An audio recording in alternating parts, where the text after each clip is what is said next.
Good morning. Ngasigi card ki message harpetang yeng minarase ma'am. Ado ahambada card ki message ko ado ngasi se akoigi irai oibanina irai ki akoigi color haragadi sky blue gumba set pi bayai ko important oiba thaba gumba chat pi balai ragadi ado ahambada card ki message yeng minarase ko.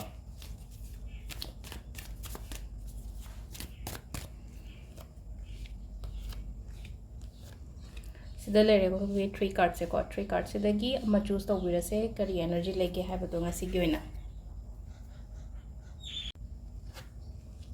1 gi sida lere ko 1 gi oina haragadi ko hadi yamna strength card like ko strength card se koi pangan thona lingjel layo hai tare ko sida ko hadi hoi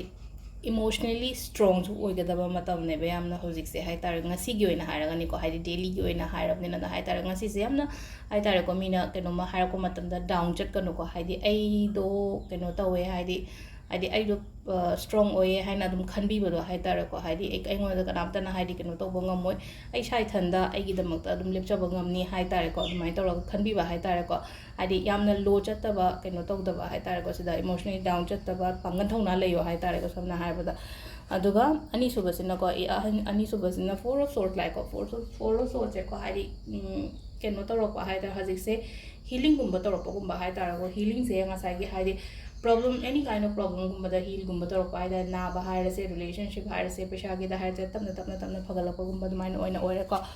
ahum subasina keno oire 3 of sort like 3 of sort se ketang thawai nuai ta ba ko ta incident gumba ngasi o lebe ai ko adu just ignore hadi keno ne temporary ne hadi si ne ta long lasting oiga da bana te ko hadi se da lechin thai na ko card se de ne hadi lechin je dum pai thokidra dum matam gra le raga adu na hadi yamna changna lega da bana sum nungai ta ba gumba la aga so hadi phalau nun chat khini ba kuina stuck torga lei roi ba I life ta ko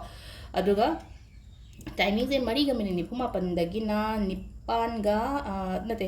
mari ga minute nipuma pandaina mapan ga minute nipuma thoi phawm lere ko adagi trama thoi ga minute try pandagi na 12 ga minute yankai manga phawm lere adagi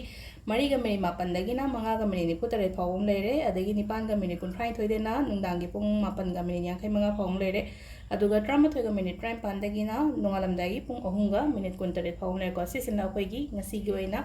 afaba timing hai tare ko ado sida lere akoi gi ngasi ki card ki message se ko hadi friday no mit ke maka da video samu ye minara se ko na thank you